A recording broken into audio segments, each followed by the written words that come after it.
السلام علیکم ورحمۃ اللہ وبرکاتہ، نحمدہ و نصلی علی رسولہ الکریم۔ سامعین و ناظرین، مولانا طارق جمیل پر اس وقت ویڈیو مولانا طارق جمیل کے خلاف بہت ساری ویڈیوز آ رہی ہیں۔ مولانا طارق جمیل نے کسی بچے سے ہاتھ نہیں ملایا۔ اس سلسلے میں مولانا طارق جمیل پر شدید تنقید کی جا رہی ہے کہ مولانا نے کیوں بچے سے ہاتھ نہیں ملایا۔ دیکھیں، مولانا طارق جمیل پر یہ کوئی پہلی چیز نہیں ہے، بہت ساری باتوں میں مولانا طارق جمیل پر اعتراضات کیے جا چکے ہیں، بہت سارے لوگ کر رہے ہیں مولانا طارق جمیل پر کہ مولانا صاحب اس طرح کیوں ہیں، اس طرح کیوں ہیں۔ لیکن یہاں ایک بچے کا جو مسئلہ ہے،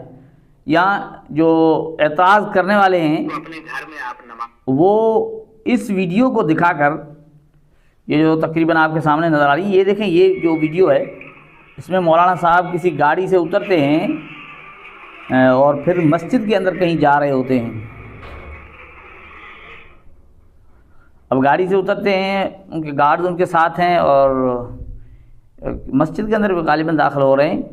اور پھر کوئی ایک چھوٹا سا بچہ ہے، انہوں نے ٹوپی پہن رکھی ہے، بڑا خوبصورت اس کا انداز ہے، وہ بڑی محبت سے محسوس یوں ہوتا ہے، بڑی محبت سے مولانا صاحب کے سامنے ہاتھ یوں کرتے ہیں۔ اب دیکھیں، یہ نظر آ رہا ہے، تو مولانا صاحب جو ہے نا وہ ہاتھ نہیں ملاتے، یوں کر دیتے ہیں اور پھر آگے چلے جاتے ہیں۔ بہرحال تو پھر اس پر اعتراض یہ کیا جا رہا ہے کہ دیکھیں، یہ بچہ کسی غریب کا محسوس ہوتا ہے، اگر یہاں کوئی پیسے والے کا ہوتا تو پھر مولانا طارق جمیل صاحب جناب اسے گلے لگا لیتے۔ یہ اعتراض کیا جا رہا ہے۔ اچھا، اس میں ایک اور چیز جو اعتراض کرنے والے ہیں نا، وہ ایک چیز اور دکھا رہے ہیں، وہ شاید ہمیں نظر آئے اس میں کہ وہ چند ایسی تصاویر دکھا رہے ہوتے ہیں جہاں مولانا طارق جمیل نے، یہ دیکھیں، یہ نظر آ رہی ہے نا، یہ لڑکیوں کے ساتھ وہ جو نا سیلفی نکلوائی ہے لڑکیوں کے ساتھ۔ مولانا طارق جمیل کی سیلفیز ہیں، وہ لڑکیاں آتی ہیں یکے بعد ایک آتی ہے تو وہ مولانا کے ساتھ کھڑے ہو کر سیلفی نکلواتی ہے، اور مولانا صاحب بالکل آرام سے کھڑے ہیں، انہیں کوئی جلد بازی نہیں ہے۔ اب وہ ان کا وہ پینٹ شرٹ کے اندر لڑکیاں ہیں، آتی ہیں، مولانا طارق جمیل صاحب کھڑی ہوتی ہیں، سیلفی نکال، پھر دوسری آتی ہے، جب تک وہ فارغ نہیں ہوتی سکون کے ساتھ مولانا صاحب وہاں کھڑے ہوتے ہیں۔ تو انہوں نے ایک یہ دکھائی، اور پھر ایک اور وہ تصاویر دکھاتے ہیں جس میں مولانا طارق جمیل صاحب مہک ملک کو گلے لگا رہے ہیں۔ اب وہ کہتے ہیں کہ دیکھیں جی، اب یہاں تو ایک تو شریعت کی بھی اجازت نہیں ہے نا، شرعن یہ بھی چیز صحیح نہیں ہے۔ اگر دیکھا جائے تو شرعن یہ چیز درست نہیں ہے کہ جناب لڑکیوں کے ساتھ جو ہے نا وہ تصاویر کھنچوائی جائیں، ان کے ساتھ ویڈیوز بنائی جائیں۔ اب یہاں ایک بچہ ہے، وہ محبت کے ساتھ ہاتھ ملاتا ہے، مولانا صاحب یوں کر کے چلے جاتے ہیں۔ اب سیدھی بات ہے نا، دیکھیں جو بات غلط ہے نا اسے تسلیم کرنا چاہیے، جو بات سیدھی سمجھ میں بات آ رہی ہے کہ جو بات غلط ہے اسے غلط ماننا چاہیے۔ اب یہاں اگر ہم دیکھتے ہیں کہ اعتراض کرنے والوں کا یہ اعتراض بنتا ہے کہ دیکھیں، ایک بچہ ہے، اسے اگر آپ ہاتھ ملاتے ہیں، اب ہم اگر دیکھتے ہیں، اگر یہ کوئی بندہ کہتا ہے نا کہ دیکھیں بھائی مولانا صاحب فارغ نہیں ہیں، بہت سارے لوگوں کو اب کہاں سے، اب بہت سارے لوگ ہیں ہی نہیں، کوئی اور مسافر والا ہے ہی نہیں، کوئی ہاتھ ملانے والا اور نہیں، ایک بچہ ہے بس یوں کھڑا ہے، انہوں نے ہاتھ یوں آگے کیے ہیں، مولانا نے یوں کر دیا۔ اب اسی جگہ یوں ہاتھ کیا، اگر وہاں یہ ہاتھ مسافر کے لیے دیتے تو مسافر ہو جاتا، وقت بھی نہیں لگتا، وہ ہاتھ ملا کر چلے جاتے۔ یوں ہاتھ کر دیا، یوں کر دے تو مسافر بھی ہو جاتا، لیکن وہاں یہ مولانا صاحب نے نہیں کیا۔ اب یہ ان کا اعتراض بظاہر بالکل ہی درست معلوم ہوتا ہے، بالکل درست معلوم ہوتا ہے۔ اب ہم تھوڑی بات پر غصہ ہو جاتے ہیں کہ بھئی یہ اعتراضات کیوں کر رہے ہیں۔ اعتراض کرنے والے اعتراضات کرتے ہیں، لیکن ان کی بہت ساری باتیں درست بھی ہوتی ہیں، صحیح بھی ہوتی ہیں، تو اس پر غصہ نہیں ہونا چاہیے، حوصلے سے کام لینا چاہیے۔ اب دیکھیں، اس کے بعد مولانا صاحب کا، اس کی میں وجہ آپ کو بتاتا ہوں آخر میں، مولانا صاحب کے بیٹے مولانا یوسف جمیل کی وہ وضاحتی ویڈیو آئی ہے، وہ یہ آپ دیکھ لیں، یہ مولانا صاحب کی مولانا یوسف جمیل صاحب کی ویڈیو۔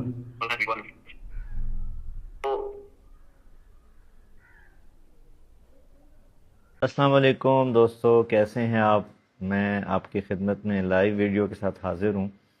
اور ایک جو آج پچھلے 2 دن سے ٹاپک بڑا ہاٹ چل رہا ہے سوشل میڈیا پہ مولانا کے حوالے سے، اس کے بارے میں مختصر سی بات کرنا چاہتا ہوں۔ اچھا ٹھیک ہے، بس اس میں وہ انہوں نے بات کہی ہے نا، وہ کہنا یہ چاہتے ہیں، یہ اس چیز کو خود بھی مان رہے ہیں، مولانا صاحب کے بیٹے مان رہے ہیں کہ اعتراض کرنے والوں کی بات درست ہے کہ مولانا کو ہاتھ ملانا چاہیے تھا۔ یہ مولانا یوسف جمیل، مولانا طارق جمیل کی جو بیٹے ہیں یوسف جمیل صاحب، وہ اس چیز کو مان رہے ہیں، بار بار کہتے ہیں کہ مولانا کو ہاتھ ملانا چاہیے تھا۔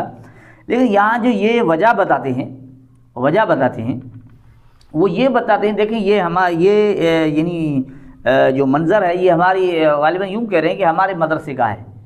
کہ وہاں یہ جو بچہ ہے، یعنی یہ بچے ملتے رہتے ہیں مولانا سے، ان کے کہنے سے یہ محسوس ہوتا ہے کہ یہ بچہ مولانا سے پہلے بھی مل چکا ہے، یعنی بار بار مل رہا ہے۔ چلو وقتی طور پر یہ بھی بات سمجھ میں آتی ہے کہ کوئی بچہ اس طرح بار بار مولانا سے مل چکا ہے یا ملتا رہتا ہے تو پھر اگر اسے اگنور کر دیا تو اتنی بڑی بات نہیں ہے۔ ممکن ہے بندہ جلدی میں اب وہ یعنی بچہ ملنا چاہتا ہے تو پھر یہ بھائی مل چکا ہے، پہلے بھی ہاتھ دے چکا ہے، یعنی مسافہ کر چکا ہے، ملاقات ہو چکی ہے، ضروری نہیں ہے۔ چلو یہاں تو یہ بات سمجھ میں آتی ہے جو مولانا یوسف جمیل صاحب نے بتائی ہے مولانا دارالعلوم کے متعلق۔ اب اعتراض کرنے والے کہتے ہیں کہ بھئی دیکھیں اگر کوئی امیر کا بچہ ہوتا وہاں اور ویڈیوز دکھاتے ہیں کہ دیکھیں وہاں مولانا جو ہے نا وہ اور ان سے اس طرح مل رہے ہیں، گلے مل رہے ہیں اور لڑکیوں کے ساتھ عورتوں کے ساتھ مسافے کر رہے ہیں، یعنی باتیں کر رہے ہیں۔ میں جو بات آپ کی خدمت میں رکھنا چاہتا ہوں وہ یہ ہے کہ دیکھیں مولانا یوسف جمیل نے بھی بات اپنی جگہ پہ درست کہی ہے، ٹھیک ہے، ایک بچہ مل چکا ہے تو اس ملنے کی ضرورت نہیں ہے، ٹھیک ہے، اگر اس طرح ہوا تو اتنی کوئی کفر کا کام نہیں ہوا، ٹھیک ہے۔ اب بات یہ ہے کہ یہ جو اور اعتراض کرنے والے لڑکیوں کی ویڈیوز یعنی ان کی جو سیلفیاں وہاں نکلوائی جا رہی ہے مولانا طارق جمیل کے ساتھ، یہ چیز پیش کرنا، ان چیزوں سے ایک بات واضح طور پر سمجھ میں آتی ہے کہ مولانا طارق جمیل اس وقت نارمل نہیں ہے۔ جو پہلے مولانا طارق جمیل تھے وہ اس وقت یہ والے یعنی مولانا طارق جمیل نہیں تھے، یا جو یہ ہیں مولانا طارق جمیل صاحب وہ والے نہیں ہیں جو پہلے تھے۔ مولانا طارق جمیل پہلے کوئی اور ہی چیز تھی، یہ یقین جانیں۔ مولانا طارق جمیل اس وقت وہ مولانا طارق جمیل نہیں ہے جو پہلے ہوا کرتے تھے۔ مجھے یاد ہے، اچھا یہ جو کہتے ہیں نا کہ بہت سارے لوگوں میں خود اپنی بات کرتا ہوں کہ میں خود بھی یعنی اس طرف جو رجحان ہوا ہے مولانا طارق جمیل کے بیانات سننے کی وجہ سے، مولانا طارق جمیل کے بیانات سننے کی وجہ سے یعنی دین کی طرف جو نا رجحان ہوا ہے۔ یہ کوئی 1999 2000 کے قریب کی بات ہے۔ ہاں تو بات یہ ہے کہ اس وقت مولانا کے جو بیانات تھے اس میں ایک چیز مجھے یاد ہے، مولانا طارق جمیل نے ایک کارگزاری سنائی تھی ایک بیان کے اندر جو بیرون ممالک غالباً انگلینڈ کی تھی یا کہیں کی تھی۔ وہاں مولانا صاحب بتاتے ہیں کہ ہم کسی مسلمان کے ساتھ ملنے گئے تھے تو وہاں رہ کر وہ مسلمان کچھ اس طرح کا بن گیا تھا کہ اس نے جو نا وہ پتہ نہیں کتنے وہ زیورات پہن رکھے تھے، بہت کچھ، تو ان سے جب ہماری ملاقات ہوئی تو گھر میں لے گیا اور اس نے جو ہے نا وہ اپنی بیوی کے ساتھ مسافہ کروانا چاہا تو ہم نے وہاں مسافہ نہیں کیا، اپنے ہاتھ پیچھے کھینچ لیے کہ ہم کسی عورت سے ہاتھ نہیں ملاتے۔ اب یہ مولانا طارق جمیل وہ تھے، اب یہ خود بتا رہے ہوتے ہیں کہ اب یعنی ان کے نزدیک کسی غیر محرم عورت کے ساتھ ہاتھ ملانا شرعاً جائز نہیں تھا، درست نہیں تھا، تو اس نے یہ اپنا خود واقعہ بتایا ہوا ہے بیان کے اندر۔ لیکن اس وقت مولانا طارق جمیل کچھ اور ہی محسوس ہوتے ہیں، تو یقین جانیں مجھے یہ محسوس ہوتا ہے کہ مولانا طارق جمیل اس وقت نارمل نہیں ہے، ان کی عمر بڑی ہو چکی ہے۔ محسوس یوں ہوتا ہے کہ مولانا طارق جمیل پوری طرح جو اس کے اندر جو چیز تھی یا جو اس کے اندر اللہ تعالیٰ نے وہ صلاحیتیں دی تھی وہ اس وقت نہیں محسوس نہیں ہو رہی، یا وہ صلاحیتیں کھو چکی ہیں، یا ان کے طبیعت پر کوئی اثر ہے کوئی کسی چیز کا، یہ واضح طور پر محسوس ہوتا ہے۔ اسی وجہ سے اس طرح کی حرکتیں یا اس طرح کی چیزیں سامنے آ رہی ہیں، پھر لوگوں کو اعتراض کا موقع مل جاتا ہے۔ تو ایسی چیز یہ کوئی نئی نہیں ہے، مولانا طارق جمیل سے بہت ساری ایسی چیزیں ہو چکی ہیں جن پر بہت سارے لوگوں نے اعتراضات بھی کیے، اور یقین جانیں اعتراضات کرنے والوں کے اعتراض درست ہیں، درست محسوس ہے۔ اب ہم غصہ ہو جائیں کہ بھئی آپ اعتراض کریں، بھائی ایک چیز سامنے لوگ دیکھتے ہیں تو اعتراض کریں گے نا، لیکن بات یہ ہے کہ مولانا طارق جمیل اس وقت نارمل محسوس نہیں ہو رہے، مولانا طارق جمیل کی بھی طبیعت پر بہت سارا اثر ہے۔ پھر وجہ کیا ہے وہ تو نہیں معلوم، لیکن یہ کنفرم ہے کہ جس طرح کے پہلے تھے مولانا طارق جمیل اس وقت وہ نہیں ہے۔ اللہ تعالیٰ ہمیں سمجھنے کی توفیق عطا فرمائے۔